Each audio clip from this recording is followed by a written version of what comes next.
Hey everybody, you are on the cutting edge and I'm Buck Wild. Arizona spent a lot of time in the spotlight recently due to our primary election drama. The America First Party finally has a winner. Remember to do your own research and come to your own conclusions. Now let's get to the news.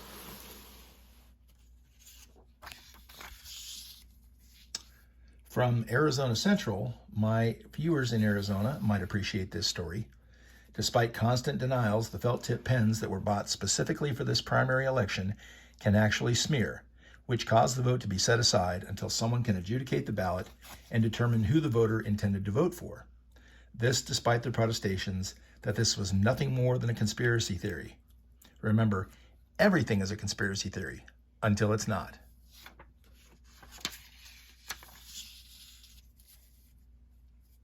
From Zero Hedge, a trove of emails obtained by America First Legal tells an alarming story.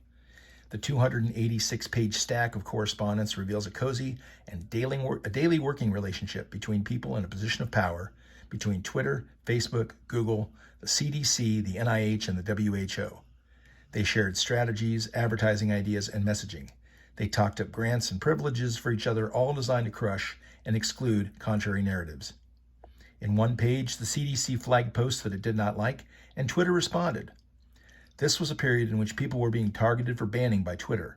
It was never clear why some posts got through and others were triggers for bans. Now we know why. The CDC essentially produced a hit list. This is an interesting story from the Gateway Pundit. Physician Dr. Shapira, MD, has been the director of the Israel Institute for Biological Research for 8 years from 2013 to 2021.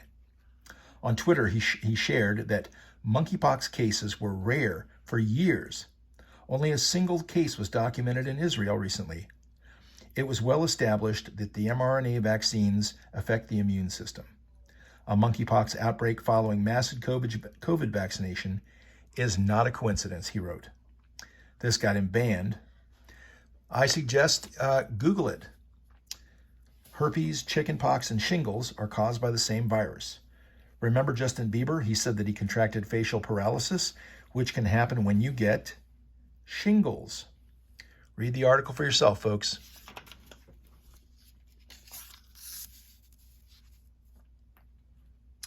Another one from the Gateway Pundit. Under President Trump, unemployment for blacks fell to historic low levels, a fact that Democrats and the media never fully acknowledged.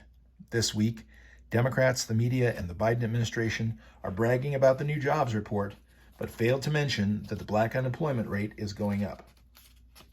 While the Biden administration has been obsessed with hiring 87,000 armed IRS agents, the Biden economy saw black unemployment tick up in July from 5.8% to 6.0%, even while unemployment rates for other demographics decreased. Elections have consequences, folks. Barack Obama said so.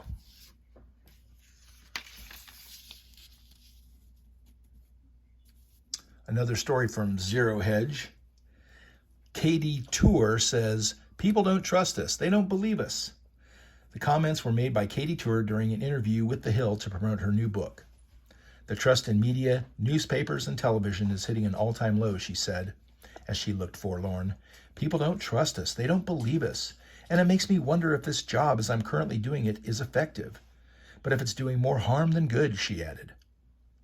Finally, a journalist who has accepted the horrific state of her industry. Crimea River, sweetheart. Russian collusion, covering up and denying the crap on Hunter Biden's laptop, which is now starting to come out. Are you really surprised that the American people are turning you off?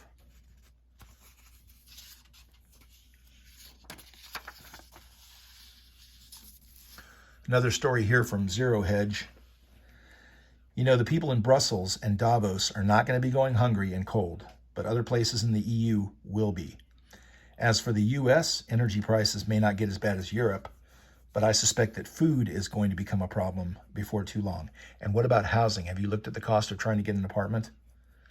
I hope that I'm wrong, folks, but the rage of winter is not going to be a video game.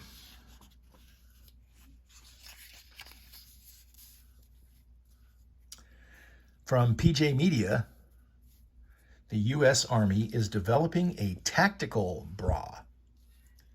As part of the military's ongoing efforts to accommodate soldiers of all shapes and sizes, the U.S. Army is in the process of developing the Army Tactical Brassiere. Look, I've got nothing with the military. I got nothing against the military making uniforms and equipment to suit the men and women that wear them. I would like to point out, however, that while the Army is worrying about tactical bras and having drag queen shows at bases across the country, the Russians are pounding Ukraine, China is preparing to invade Taiwan, and they both talk about hypersonic missiles, not tactical bras.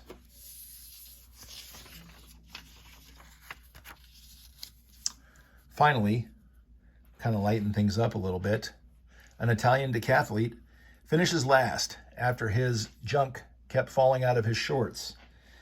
This sprinter had a wardrobe malfunction, and the result wasn't just a barely visible nipple. It was worse than that.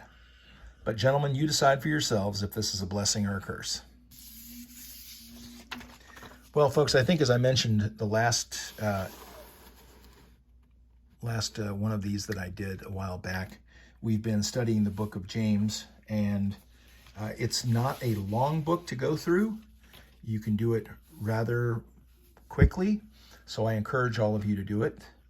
One of the passages that we studied was James 1, verses 2. Consider it pure joy, brothers and sisters, whenever you face trials of many kinds. I know that this sounds silly, but trials produce patience and endurance. James 4, verses 4. Anyone who chooses to be a friend of the world becomes an enemy of God. I don't know about you, but I know which side I want to be on. James 1, verses 5 says, if any of you lacks wisdom, let them ask God, who gives generously to all. James 4, verse 7 says, submit yourselves to God, resist the devil, and he will flee from you. And finally, James 5, verse 16, the effective, fervent prayer of a righteous man avails much. I can tell you, folks, I'm not righteous, but I've been praying a lot. And despite what's going on in the world, I have seen some progress. I have seen some things happen that I've been praying for. Thank you for watching. That's my 2 cents for now. I hope that you guys have a great week. Good night.